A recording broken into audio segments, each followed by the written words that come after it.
Hey guys, just finished watching Jessica Jones, Season 2, Episode 3, aka A Soul Survivor. Wow, what an episode. So, it was a great episode. It was really cool dealing with things, and I love the way these shows, the Defender shows, and Marvel Netflix shows, the way they interact with each other and they cross promote and they do all kinds of stuff, and you see characters going all over the place. It is so awesome. So, if we jump into it here, the first part is we get. Pretty much Trish and Jessica and Trish are dumping Simpson's body in the water at Jessica's family's beach house type thing. Well, it's not necessarily a beach house, just a vacation spot that Jessica and her family used to go to. And she talks about how she kind of thought she used to think of kind of just leaving there and kind of walking into the water and ending it all there. That's the one spot where people would know places where people would never find a body. Although it does look oddly familiar to, similar to Luke Cage, where he was in his season, if I'm not mistaken, where he swam across in the water type thing, and he swam through the water, like from, was it Alcatraz? I forget the name, not Alcatraz. But from when he was in Seagate prison. That's when he was and stuff, and then like the end of Luke Cage season 1. Maybe it's just the same place. It's probably the same beach, just different location type of thing, since they all film in New York City. And then we get Jessica Jones ends up trying hypnosis to jog her memory. It doesn't really work to get some memory of IGH and stuff, but she starts to kind of sets off some stuff, and it kind of works from there on, where it kind of she starts having nightmares and stuff every time she dreams. She wakes up twice actually on the ground. We find out that the Hogarth's teams are trying to buy them out because she has ALS. And she's kind of doesn't feel well and stuff. And although she isn't showing any symptoms, it's not affecting her work yet. They want to buy her out just to keep her away because she's brought some kind of negative press to the firm and stuff. And then Jessica Jones gets an eviction notice, which is kind of due to the Oscar. Her landlord, the superintendent at her building. And we see Lucky Goddamn Nelson is back in here. I love it. I was so giddy when I saw her fucking Nelson here, and I love that what they do with this show is how they're able to kind of cross pollinate and have different characters appear here and there, and just characters jump all over the place. And I love that with the Defender shows, these Netflix shows, that's because they're 13 episodes and they just drop them. They have them all filmed up, so anyone can be anywhere. Whereas you have shows like comparing this, because the only thing to compare this Netflix show is, in terms of all these shows being interconnected and all that stuff, is the CW superhero shows, CW DC shows, where they're all connected. And you have characters jumping over and stuff. I mean, you had Felicity jumping over just before the just before the wedding for the bachelorette party and things like that. Every now and then go over, but you don't get many crossovers. You might get, other than the big crossover every season, the little crossovers might happen once every blue moon here and there, once a season type thing. I'm not sure if we've had anyone from Flash yet go over to Arrow this season, so we don't have anything like that. So it would be cool. And it's cool when they do this. It's kind of the similar thing, whereas the Defenders is kind of the season, is the big crossover of the season for the CW. They're to be compared.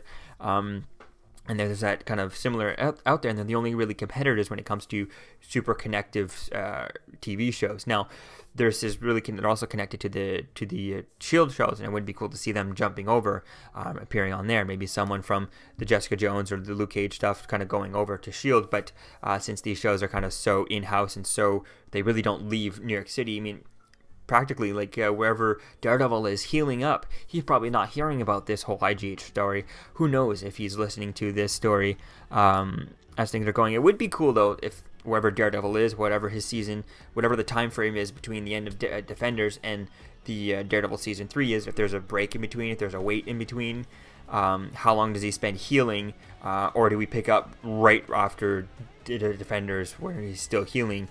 Because it would be cool if they did that. If they said, "Oh, you get into Daredevil season 3 and you say he's all healed, or mostly healed, he's like 80% healed, and he's been, it's been a couple of months, it's been 3 or 4 months since Defenders," then you could say that he spent that time in a hospital bed with the nurses, listening to Trish talk, following on to the different stories. And I think that would be cool. He could follow on. He's like saying that he was able to follow along via Trish talk the stories of IGH and following along with that story and hearing about that stuff. And I think that would be a cool way to keep everyone interconnected. You just get Trish Walker to come on every show and kind of report on whatever's going to happen in Luke Cage with Danny Rand and Luke Cage, with those two teaming up, whatever their storyline is going to be. You have her report on that, and you have her to report on this, and you say that everyone's listening into that because that's what's on the radio. And I think that would be really cool, keeping everyone involved with that, and that way, everyone has an idea of what people have been going through since the whole thing. They get like a summarized version of it. I think that could be a cool way to play with that. And also would be cool is that they just brought Trish Talk over onto Agents of S.H.I.E.L.D. and seeing that so that they could hear some stories like that. I think that would be quite cool to see that. Yeah, so we see Foggy Nelson, and like I said, it was really cool with that, but he tries to help her. He offers some help, and she just throws it in his face. So who knows if we're going to see him again. It'd be cool to see him more than this, especially if there's kind of everyone's trying to push him out. It'd be cool to see him push through and want to do that. We'll have to wait and see how things go with this, what his opinion is on. I mean, if he's, if Hogarth doesn't want his help, or the two other Chow and Benowitz, are they going to try and go to him and say, hey, we need everyone else on board to do that? Because if I'm not mistaken, it's just Hogarth, Chow, Benowitz, and Nelson, kind of the four of them. So, is he gonna just stay the middleman? And imagine that the two other ones would want to try and get him on their side, so it could be 3 against 1 rather than just 2 against 1 and then one neutral party type thing. So we'll have to wait and see where things go with that and how connections we get. It would be cool to see just bits and pieces, because I feel like it's cool we could have him in a few more episodes, but obviously they're not going to touch upon his story or his side of things because they're saving that for Daredevil season 3, but maybe just seeing on his stuff, or maybe we won't see him again at all, and the rest will just be kind of seeing him in Daredevil season 3. So we'll have to wait and see if we get to see more of him. Fingers crossed that we do. It was really cool with that, but I don't imagine he would take no for an answer too much. We'll have to wait and see how things go with that. Then Jessica has a dream with the Deadpool-looking guy there, the kind of burnt-up guy who's just still trying to figure out who it is and what his powers and who are they. And then we find Oscar is something on the landlord, and it turns out that it's kind of he's been helping his boyfriend, helping the landlord's boyfriend get into the country by making a fake passport. And then we find out that Dr. Leslie Henson was working for IGH. She was an ER nurse who would kind of pass on patients like, oh, Jessica Jones came in, she's a lone 15-year-old girl who's orphaned, no more family left, and perfect candidate for IGH. So she just passed those people on to IGH. Although if she never really set foot in IGH and just passed it on, never knew anything about it, why was her name on the door at the IGH? That'll be fun to figure out as time goes on. Jessica and Trish find a human skull when they go to Leslie Henson's house, and it turns out to be actually Leslie Henson. Another thing is later on, as Jessica's trying to meet up with, Jessica's trying to meet up with the supposed Leslie Henson who called into Trish Talk. Trish is on the computer looking up the different videos that Wiz sent her and looking for anyone else who might be a super who is trying to contact her. And Oscar ends up, not Oscar, but her boyfriend Griffin comes in, and she nearly shoots him when he kind of puts her hands on her, which I don't know why she's watching this all in the dark, when she wanted to have the lights on and stuff, but because she's clearly on edge. But she nearly shoots him, and he's coming in with groceries, and then when she goes to put the gun away, she doesn't. He then takes a USB out and puts it in the computer. Now, we leave it at that. We never see what he does. We never see what he, does he erase the files of Weasel or Wizard? Does he erase the Wizard files? Does he copy the Wizard files? Is he working for IGH? I started thinking just before that happened, he could be working for IGH. I think there's something up there with Griffin, especially why would he plug a USB into that thing? Is he trying to copy it himself to bring it to his own people to have them look at it? What is he trying to do? I could see it maybe being a bit of both, they're trying to set it up that, oh, he's working for IGH, and then it turning out that, no, he's just trying to help her behind her back and get the information, solve the case without without Trish or Jessica knowing, so that he can kind of, here's a solution, here's the problem, I solved the case without you, and now you're good, you don't have to worry about it, and you're out of danger and type thing. I could see it being that idea. Although I find that version kind of a little bit of a cop out, and I rather kind of think like the whole darker aspect of having him actually working for IGH, and knowing about that. I think that would be a cool, a more interesting route to go with, but I feel like they're doing the double negative type thing, the double twist, where they're kind of making it look like he's bad, but he's actually just trying to go behind their backs and solve the case alone without getting Trish involved. So I could see that being the case. We'll have to wait and see which one it is as time goes on, and then we get the reveal that Hogarth goes to Jessica Jones to get some dirt on Chow and Benoit. Hogarth tells Jessica she has ALS, and that was really interesting with that. I never saw it being that one, and I think it's an interesting idea to play with that, is if they're going to continue on with some stuff and see where things go and how things connect, and is she going to find some sort of cure? Does she go to Danny Rand for season 2?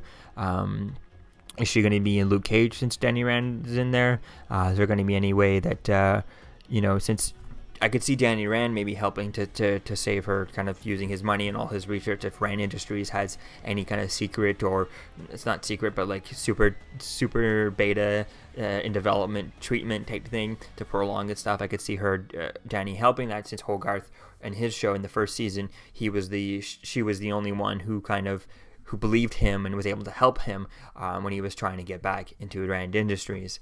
When everyone else was just shunning him out and not believing his story, she was the only one who was there for him. So I could see there being some sort of help there to kind of keeping her around, because I think I like the character of Hogarth. I'd like to see where that goes. Maybe they can do that and go for the whole 8-year type thing and keep her around. And I'd be interested to see as they play with this and keeping her around, especially if she keeps her disability, if she starts getting this disability and she, that kind of prolongs, and maybe we keep her around for a couple more seasons, but we slowly, all of a sudden she's in a wheelchair, and all of a sudden she's in this, and things kind of slowly go for Hogarth. I think I could see that going. That would be an interesting idea of playing with that.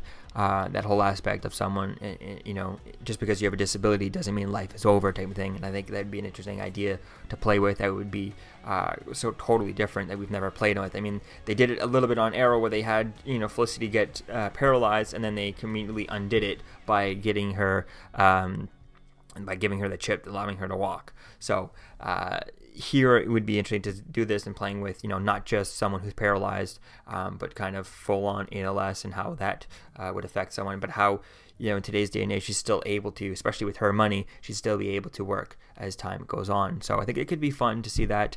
We'll have to wait and see where things go with this, but at the same time I could also see Hogarth deciding to just kind of wanting to go off and live in the desert, and just kind of go in there, live in the tropics, and not work for the rest of her life type thing, if she only has 8 years left, right? And take an early retirement. So I could see her doing that, but at the same time, like she said, she does want her name on her law firm, because if what else is she leaving when she goes type thing? There's nothing else but her name on this law firm. So I think that's really going to be cool to see that.